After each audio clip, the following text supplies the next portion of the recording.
entire night long, and maybe the rest of it can be flexible around the Rift.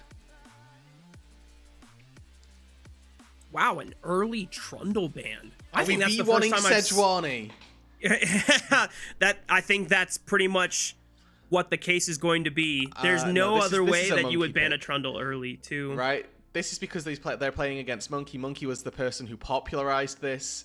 Back into the LPL was kind of playing it in fringe situations where nobody else was, and then all of a sudden it gained a little bit of traction and started getting picked up a little bit more. So this is a definitely targeted ban, and definitely something that I would be smiling at if I were Monki.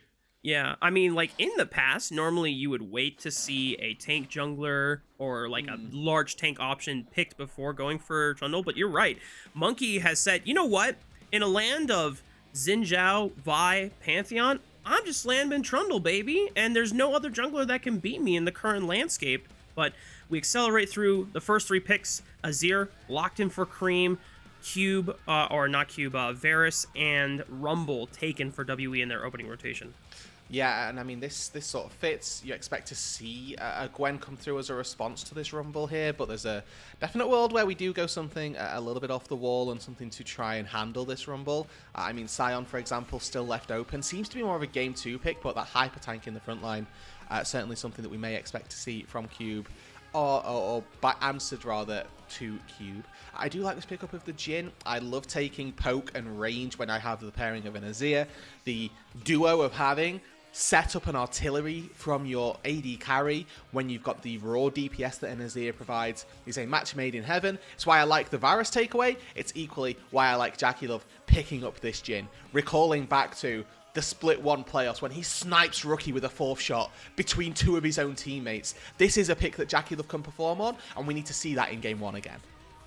Top Esports are daring WE to take an answer into the rail before support options start getting banned off the table. Poppy will at least be a flex pick option for this roster, whether Vampire wants to take it into the rail directly, or if they decide to say, you know what, Poppy jungle looks really good here, guys, so we'll only time will tell once where this Poppy will go to. Now, junglers have yet to be locked in for Top Esports as well as their top laner of choice, whereas WE, as we already noted before, a little bit more flexibility. Now, I don't expect Vampire to pull out Rumble support anytime soon. I'm just saying that it, you know, if we want to get a little crazy with the cooking, it has existed previously is the statement that I think we can confidently say, and any insinuation that it wouldn't be going into Cube's hand would be a little bit out of left field with what is already a very good mid-game composition for WE. I expect them to continue down that trend.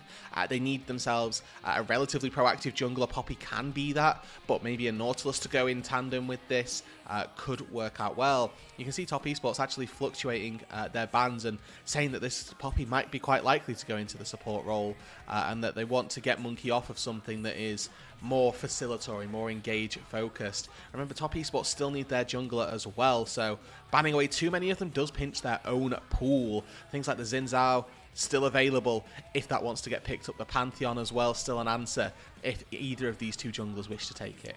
And I like that they're just going to lock in their mid laner of choice for Karis, just to continue giving that flexibility for this Poppy pick. Whether it goes to Monkey's hands if he likes the matchup into the jungle pick, which with Naafiri locked in for Kanavi, we know that Naafiri can be still quite a huge carry threat performance.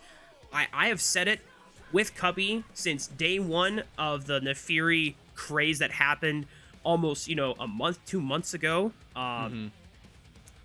Poppy's my favorite option, because as soon as Naafiri commits with that pursuit into the backline, steadfast presence, and suddenly Naafiri is very sad, and bam, there we go. WE commit to having Poppy in the jungle for Monki, Renata Glass as another disengage option. So the way that WE are going to be playing fights here, Rude, it's not really a lot of strong engage power, but they have great pick potential off of Ahri and Varus, and then the way that they can re-establish fights on their side and absorb Top Esports' engage is going to be the name of the game for them. I mean, for WE here, it is all about this early to mid-game turn-on. They do not stand a chance late game. Even if this is an on-hit Varus, which with Renata is more typical, they are going to struggle as they move later on. Trying to cut through a Sion, trying to out DPS an Azir is not going to be easy.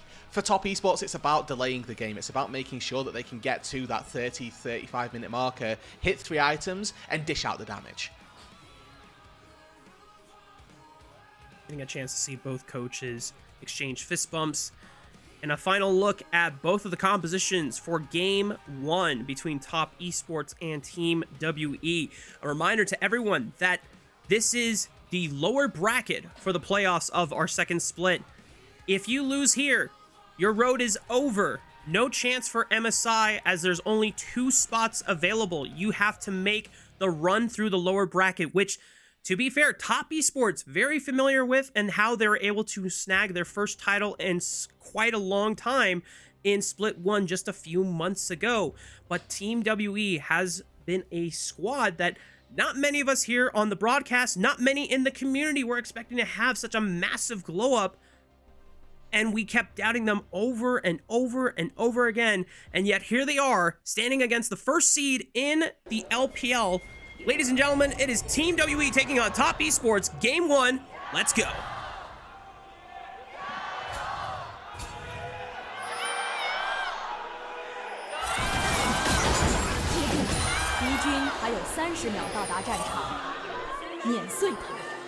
And you can see that there are fans in the audience. Holy. This isn't just going to be a one-sided Top Esports affair, at the very least in the arena.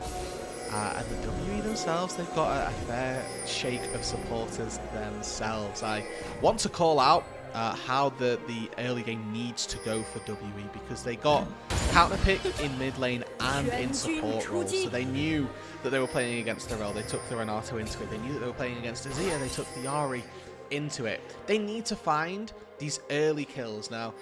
In the last couple of seasons, early game has changed a little bit. Previously, if we say they need to find kills early on, that was, you know, the first 6, 7 or 8 minutes or so that we're expecting to see action. I mean, I think in the current meta and in the current season, you've probably got up until 10, 15 minutes or so before I start to truly get worried about how early you need to find those advantages. But for WE, expect them to go for that first dragon, expect them to take those early void grubs. And with Taeyoon here on this on-hit virus, they do have a element of late game power if they do have to go mega late, but it's not going to be easy. Crystal already trying to get aggressive against Taeyoon and Vampire in this early lane, as they both rush for the level 2 coming in on this second wave. One of the things that really made Top Esports struggle into BLG in their previous series was the fact that Top Esports, if they didn't find those early game leads, which most of the time that series, it had ended up in a 3-0 in defeat for them, was that they were unsuccessful in doing so. Now, this is a game where they're not necessarily tasked with having to find those early game leads. It's more of the onus on Team WE, and if Top Esports can kind of slow down the game, as you called out, and get to that late game stage where a lot of these pieces, for the most part, are scaling. Even though Jhin is not necessarily a champion we typically associate as a scaling champion, there's no real tanks on the side of Team WE, so this is a game that could be favored for them. Though.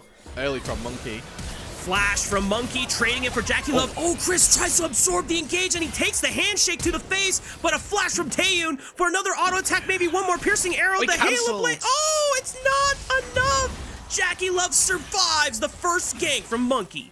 Yeah, he limps out to safety with just a slither of health. And Taeyoon actually cancels an auto attack. He doesn't think that he's got the range, and then just as he goes to channel his E, the auto winds up and then he cancels it by casting the hail of arrows. It's a little bit of a disaster for Taeyoon, but it's a strong advantage nonetheless for WE. They get to crash this wave, they're going to get a recall, and that base for Jhin as well. Starting off on boots when you're going to come back to Taeyoon, who's going to have those components, probably of the Vamp Scepter, so longsword, dagger as well. He's going to have, at the very least, an advantage in that auto attack trade. Now we are seeing a response from Kanavi here as we move into the mid lane. Looks like Karis should just be able to walk this out. Throw the charm into Kanavi's face.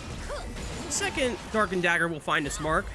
Karis will take a little bit of damage on the way back out, but still has a teleport to play with just in case he needs to take an earlier recall. We'll take a look back with this replay. Yeah, and you can see it's a really early flash from JackeyLove and well respected. Crisp, as much as he gets that handshake, does actually end up stunning up JackeyLove, but look at Taeyoon here. Just as he throws it, he has a chance to auto-attack. It gets cancelled by him casting that E, and he misses out on the kill in a situation where he should have got it. So Taeyoon a little bit there of a flub. One of the better players from WE, it's worth saying, but not quite having that highlight moment that we've come to see from him through this split. Kanavi popping the call of the pack early just to get an extra bit of damage and movement speed to walk away from Monki's face. We'll get a chance to finally look for his first base, and you know, this is kind of the matchup, how it plays out for Naafiri into essentially any jungler that wants to make early moves on the map. You're going to have naturally that farm advantage and ability to try and yoink some early camps away, and you're just trying to get to those first 2 item spikes of the game as Naafiri. If you get through to that point in the game pretty unscathed and your team isn't falling dastardly behind, I mean, how many Naafiri games have we seen just completely taking over ever since Naafiri jungle's inception into the season? Yeah, I mean, I'm glad that you bring up Kanavi on this jungle matchup, because I do think it's going to be the most important one for this series, and I think it's going to be a really intriguing one to follow as we move throughout it, right? Monki is probably a large proponent of the reason that WE are here, as Vampire in a little bit of trouble, but Monki having a great series up against JDG brought them into this match versus Top Esports, and now, you know, Jun for me was one of the second best performing carry junglers that we had in the LPL. Now he's up against the MVP of the split, the carry jungler from the LPL in Kanavi. And if Monki can continue that streak and somehow find himself taking a strong series versus Jun and a series versus Kanavi as well, this player's inception to the LPL was very quick, but he's already taking some very big scalps, and I do want to keep track of how well these junglers specifically match up against one another. Yeah, and a reminder that this isn't Monki's first year in the LPL. He technically had his debut with EDG, if I'm not mistaken, last year.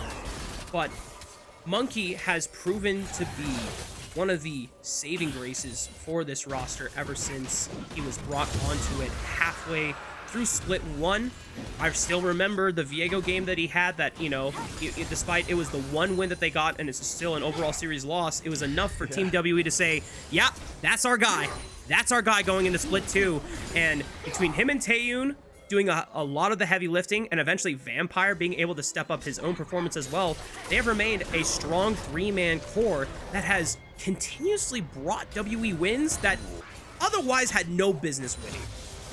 Yeah, and I think that that's what you're looking for in one of these theoretically weaker pack teams, is just a player that can secure you some of those game wins. I mean, we were looking at the champion scores for this split and how well each player has performed on each of those champions.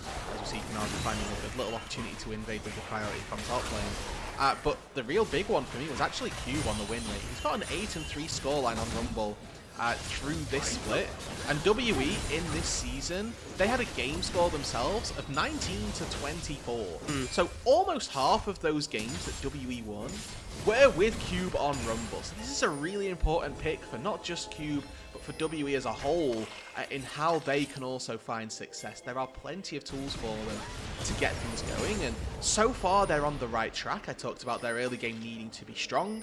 We've got the first dragon going their way. They look to be in position with a swap up to the top side with Taeyoon and Vampire to try and contest these grubs. I mean, I'm looking at the AD carry items, and Taeyoon is leaps and bounds ahead of JackeyLove. If we go for a skirmish around these grubs, you can already see that Monki wants to push the issue. Both mid laners moving back from a recall as well. This could very well be Raafaa first level scrap. Okay, Karis will trade his ulti for Kanavi's first cast of his ulti, and he's not going to get a reset anytime soon, so that is just the Pounce Pursuit already used. First grub is secured for Team WE, but the rest of Top Esports, now that Creme has arrived back onto the Rift, should be enough to force Team WE off the pit. And that means 2 grubs will be awarded to Top Esports, so overall, neither team is going to be able to get all 3. And even though maybe not necessarily ideal for Team WE, it was kind of their own vindication since they actively teleported Cube over to the other side of the map route, which I was going to ask you is like, is that a little strange considering that you want to be using this Rumble, these early objective fights and forcing the issue where you're strong? I think they were scared about losing waves or too much gold and putting people behind. Cube had pathed back out to that top side and then, you know, caught one wave and then would have had to have either recalled, walked all the way back to bot side, or TP and actually stay relatively even with the Sion, because currently he's a little bit behind already. So it was a case of maybe just a little bit of bad timing as Monki now finds Kanavi in the jungle phase rush, should be able to get him out to safety, or you know, give Monki a little bit of a more opportunity to stand around and try and take this fight.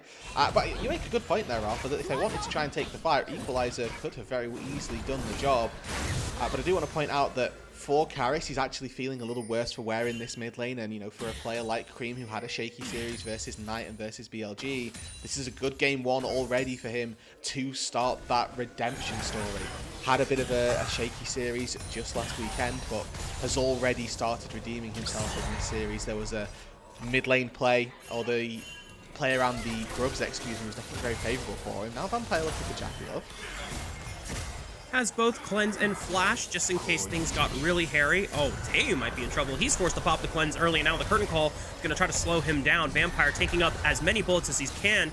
The fourth bullet does tack Taeyoon, but thankfully for him, not too low on the HP department, still in the aftermath, and Kanavi not close enough to punish. I wonder if there's a way, I mean, probably with the timing, there was no way that Top Esports actually used JackeyLove there, but with the cleanse up, he's just a little bit too safe. Vampire holding hostile takeover is really big. We've got a Drake spawning in 50 seconds, and having that tool for that engage is going to be very important, and that's now no curtain call for JackeyLove, which is going to be a pretty big tool if Top Esports were planning on contesting this. I do think this gives a slight edge over to WE now in being able to take that. And once again, we need to keep our eyes on the power of these ultimates. I mean, Monki in particular, with that Keeper's Verdict, has the chance to change the numbers advantage into their favour on the start of any Drake fight. That would be a great little timer for them to try and take this second dragon. And first item spikes are already starting to come into play, but it's mostly for Top Esports. Hollow Radiance completed for 369, Shojin, and Nashor's Tooth for the jungle and mid laner respectively. Whereas for the rest of Team WE, despite the proactivity that we have seen out of this squad, they have not been able to match the overall economy strength of Top Esports. Now, to try and look for a quick pick on the Creme would be difficult. They don't have really the strongest guaranteed forms of engage. 369 already roaming to cover this dragon fight. Looks like Cube's basing. He's got teleport, and he probably has Liandry's in base to have that burn in this engage. Top Esports have started the dragon. Keeper's Verdict interrupted.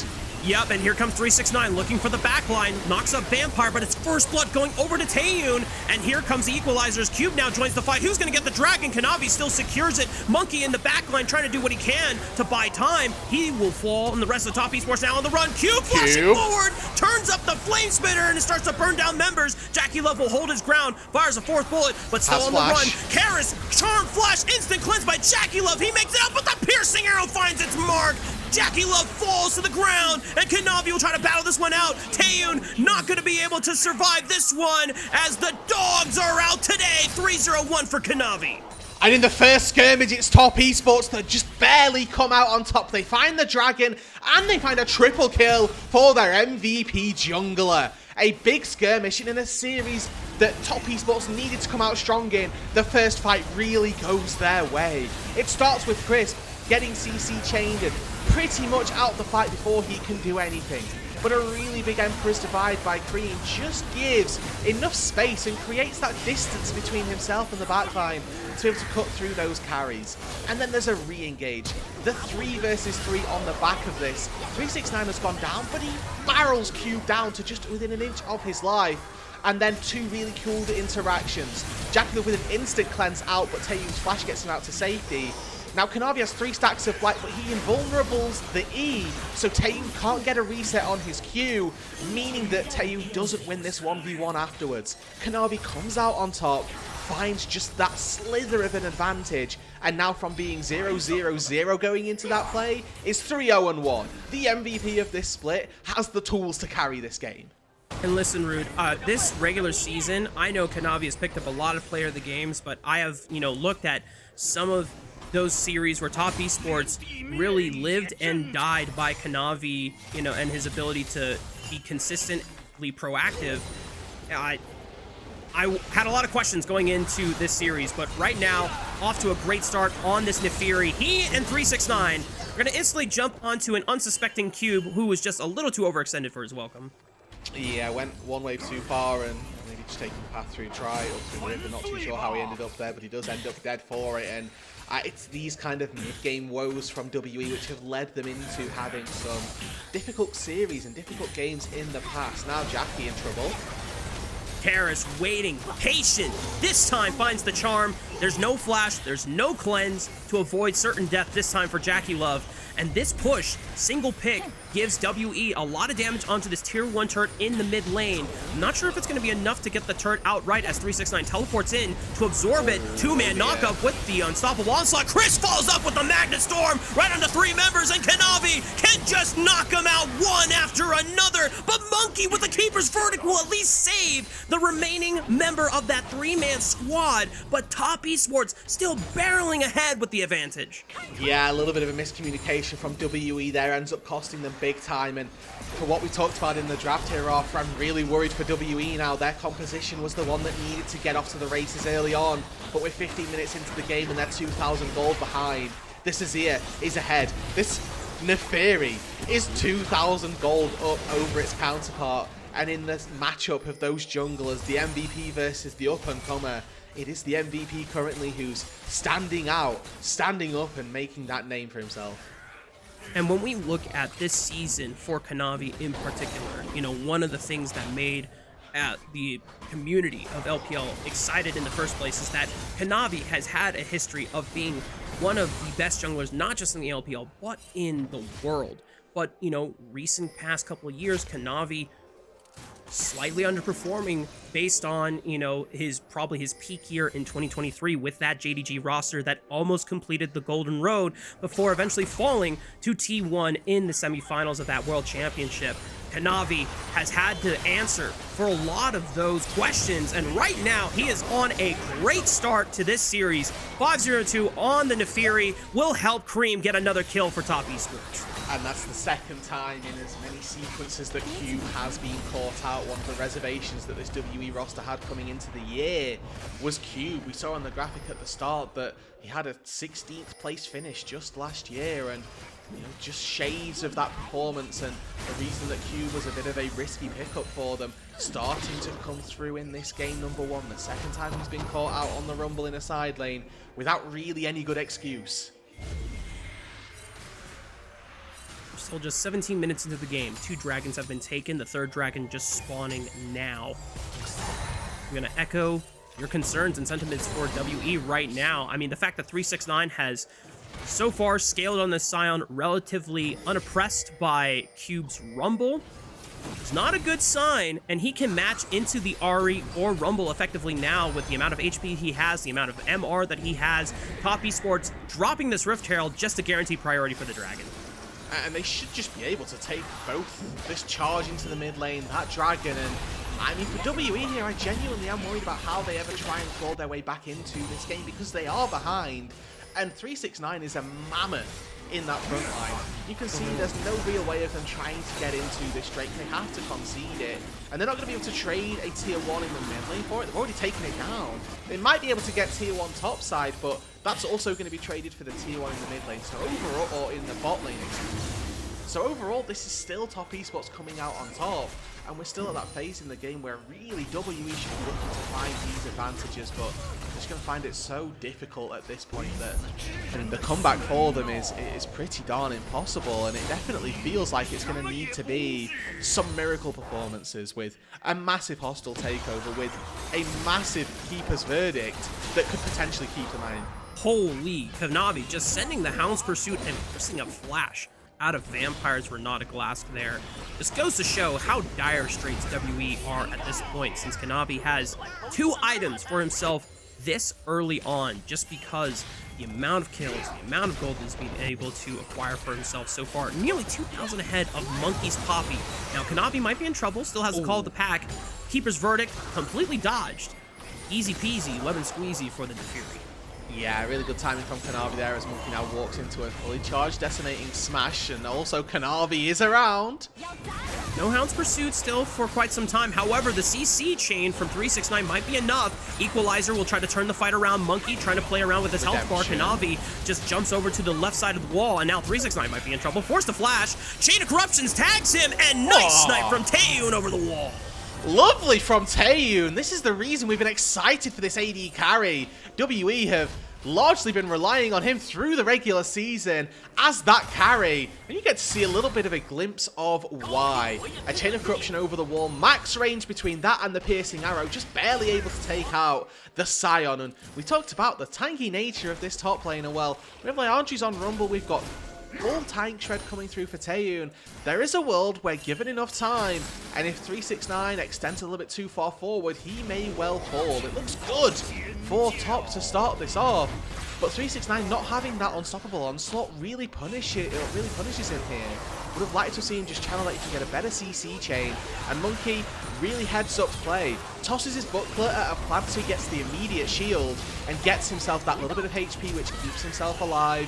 Taeyoon here procs Blight with his ulti, and then as soon as those Blight stacks charge up, again getting that percentage HP damage down. Monki might be in trouble though. Magna Storm is going to keep him occupied. Tries to flash away. Hound's Pursuit guarantees the kill. Here comes the bailout, but no chance for a kill to save Monki's life for a second chance at this one.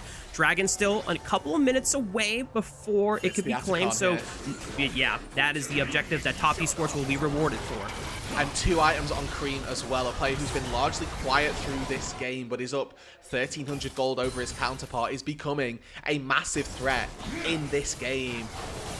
At WE, they are really up against it for this first game. Top Esports have been pretty clinical in their approach. They found really good opportunities to take those trades, and even that first Dragon fight where it was a 3-for-4, found themselves a good advantage as Taeyoon here looking to try and take a blue buff away. Will be successful in that venture and will help out on a top tier 1 as well. But I like this from Top Esports, the fact that they're only really using 1 or 2 people to take that Atacon, and then they can send 3 people to just slow down WE, because in fairness to WE, they are making those cross-map plays and attempting to punish Top Esports for taking an objective on the bot side. But because they have to commit so few people to take those objectives, they can expend a roam up to the top side. They can expend members to stop what WE are looking to do. If you are still a diehard Top Esports fan, regardless of the international results that this team has been able to accomplish in recent years, you're feeling good. Your Kanavi 6-0-3 on into Fury has had a stellar performance so far, and even though Creme in a similar spot in the BLG series where, 2-1 quiet performance on the Azir, the burden of carry is not just solely on his shoulders this game, which is where I feel like Top Esports sometimes struggles when if Creme is the only one that is ahead, then he's not willing to play a little bit more boldly. But the fact that Kanavi is super ahead, hang on, this might be a little bold into the red buff, but he can just eviscerate over the wall. He's out of there. And did he get the red buff too? That's crazy. Yeah, 369's decimating smash actually took the red, and he just walks back in and picks up the little red buff on the floor that gives it to both the players that were involved. So WE now move into this with no AD carry red buff, with JackeyLove 2 items with that rapid fire cannon, getting a little bit of poke onto Taeyoon, and they've got this established pressure in the mid lane where 369 just steps up. But you can see WE, they want to push this mid wave, they want to push down to that dragon and try to find a fight for it. The important part about all of this is that we look at that bot side, because right now Creme is just wailing away on a tier 2 turret. If he spends too long there, he could get collapsed on, but you know that top are already in the vicinity. This did happen in the BLG series where Creme was a little too overextended, but Top Esports thankfully got his back this time around. They're already making the pincer move happen. Creme, come on, send it. Go. Emperor's Divide, I want to see it. Keeper's Verdict punts on a couple members there. Equalizer tries to split up the fight. Emperor's Divide just pushes them back, and WE now on the retreat. Hound's Pursuit finds the first reset. Kanavi's going to save it for the second kill, cause call the pack.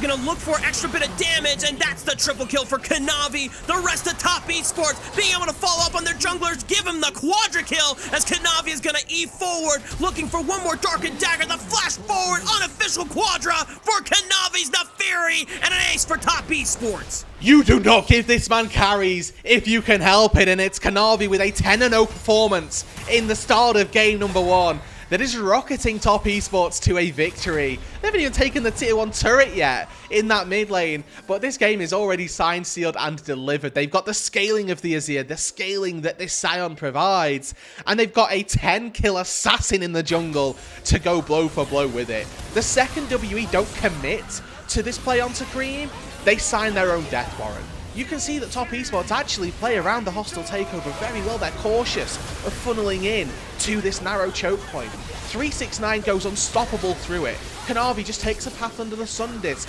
to get involved, and JackeyLove opens up with the curtain call just out of range so that he can still contribute to the fight. It's an exceptional performance from top esports, knowing exactly how they need to play around the crucial ultimate from Vampire. Yeah, I mean, my small play-by-play brain was just telling them to send it, and they were way more cautious than I would have been. WE in trouble in their own red quadrant jungle as Vampire is super low. Taeyoon, the first one to fall, that just spells disaster and doom and gloom for the side of Team WE. Monki trying to hold his own, flashing over the wall. The curtain call, fourth bullet will not find his mark, but Creme definitely will. Karis at least finds a redemption kill and taking out the bird, but WE still on the run. Karis has one more Spirit Rush charged to play with. Should be able to escape, but there is no jungler to contest the smite from the side of top esports, and it's the Baron that they'll take in prize. Yeah, I like that they're highlighting this TP as though Karis is going to be able to do anything in a 1v4 with no ultimate, but this is just going to be top esports taking this Baron, likely resetting, getting back out onto that bot side and putting themselves to soul point as well. And we've already highlighted that this is now probably going to be top esports taking game number 1. 12 kills now for Kanavi with an Edge of Night as well, becoming even more unlikely to fall. I mean, take a look at that jungle experience differential. Literally 3-level difference between Kanavi and Monki. Look at the gold! Yeah, I mean, 5.6k between that plus 1,500 of base stats if we're being conservative at this late stage. It's pretty disastrous, and it starts from maybe a little bit of Vampire and Monki thinking that they're a little bit safe with one another lurking around. Oh, I've got QCP as well. I can make something happen here, but unfortunately, if top esports are really anywhere near close, it just means that they are going to win these fights. Taeyoon gets engaged on, and you can see that he's already half HP from a crisp combo alone, which again speaks to the dire state of this game.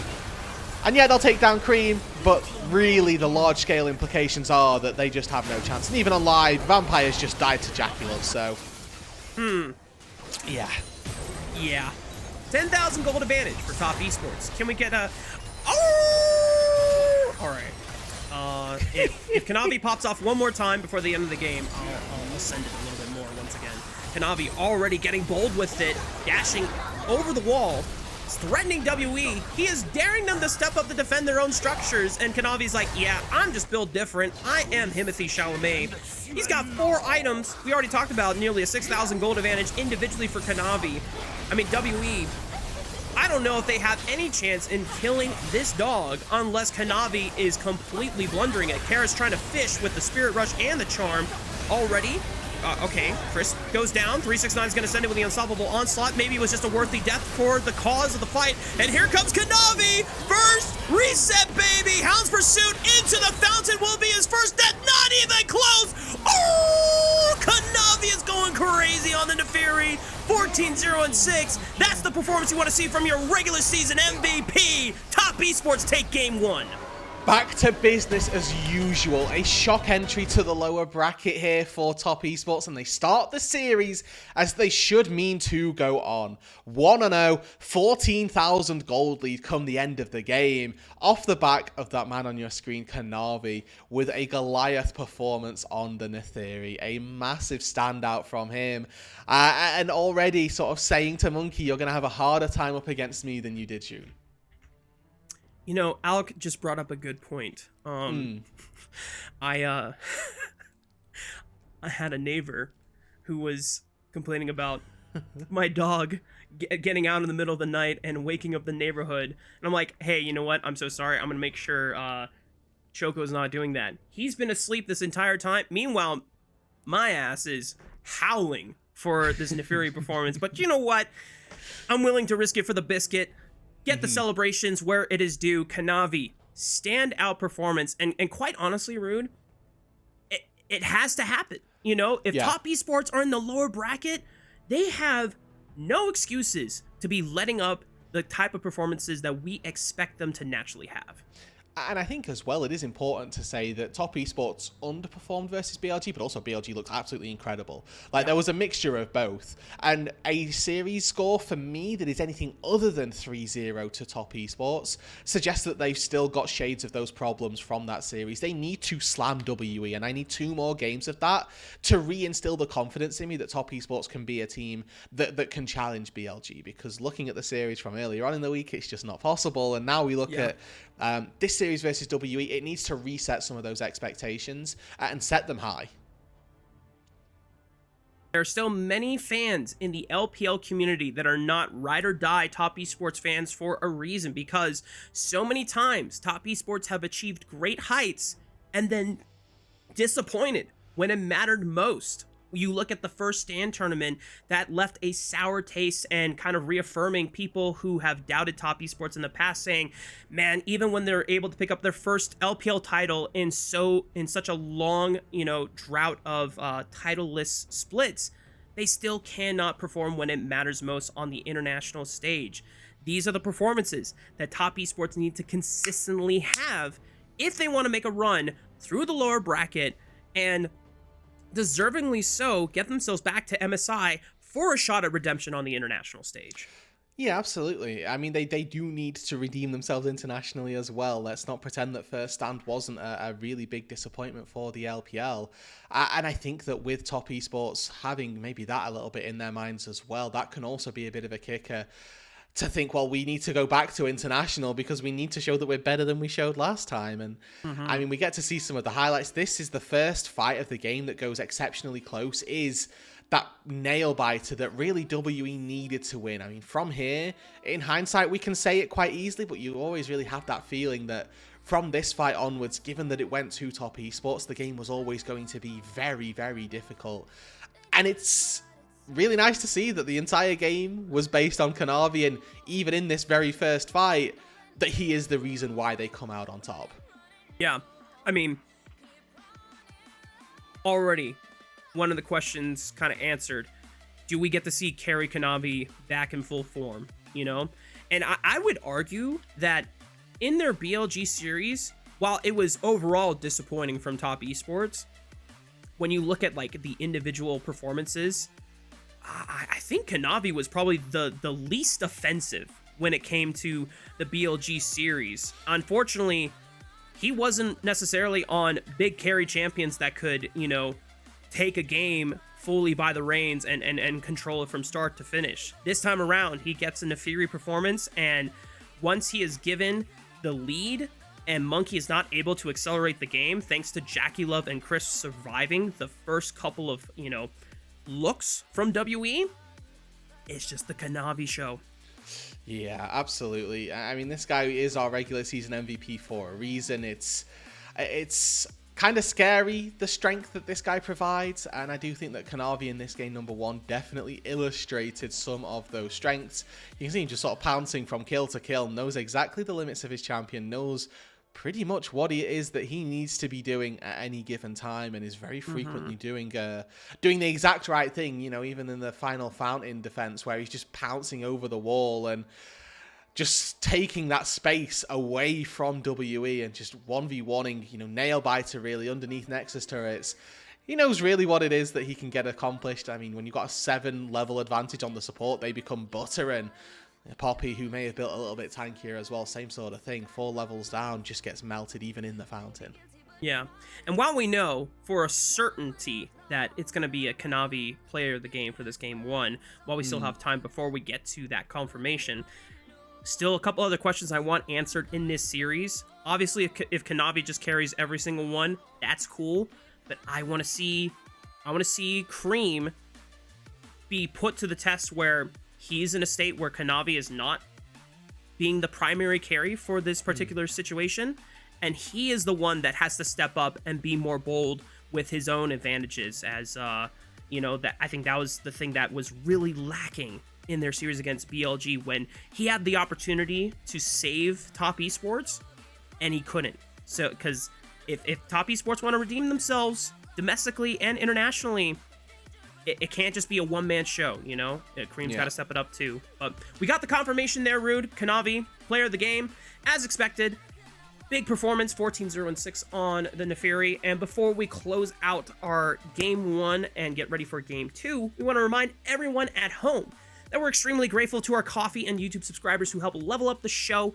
A lot of the initial payments go into upgrading the broadcast, but a huge bulk of it pays on-air talent and content creators. So subscribe to our Coffee, linked in the chat below, to unlock perks like early access to content and the ability to ask interview questions. Also, it helps level up the broadcast by giving us fancy new graphics. Shout out to Chris Sunga, who made this beautiful graphics package. We didn't even have this in Split 1, and now we feel so fancy with it thanks to supporters like you. We're going to take a short break. When we come back, we are going to... my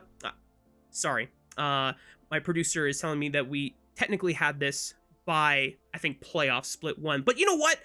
My point still stands. We did not have this at the beginning, and then eventually we got there, you know? So thank you to everyone. Oh, okay. Well, listen, we're going to break. I'm sorry. I'm boycotting. We're going to break. We'll see you for game number 2. Thank you very much. We'll be back shortly.